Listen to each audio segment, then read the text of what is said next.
with President Bush, Mitt Romney, and John McCain, including the endorsement of former Vice President Dick Cheney and Congress member Liz Cheney. And if you want to really know the inside track on who the former president is, if he didn't make it clear already, just ask people who have worked with him. His former chief of staff, a four-star general, has said he has contempt for the Constitution of the United States.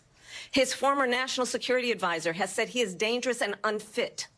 His former Secretary of Defense has said the nation, the republic, would never survive another Trump term.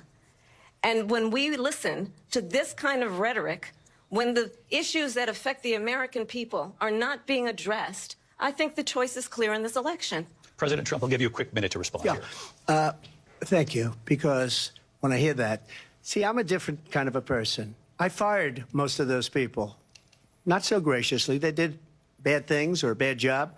I fired them. They never fired one person. They didn't fire anybody having to do with Afghanistan and the Taliban and the 13 people whose were just killed, viciously and violently killed. And I got to know the parents and the family.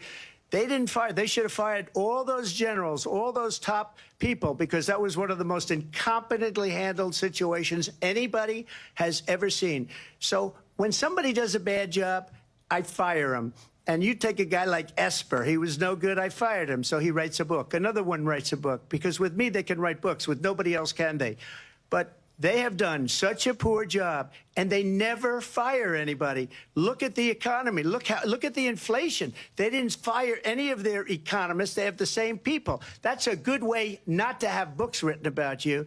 But just to finish, I got more votes than any Republican in history by far. In fact, I got more votes than any president, sitting president, in history by far.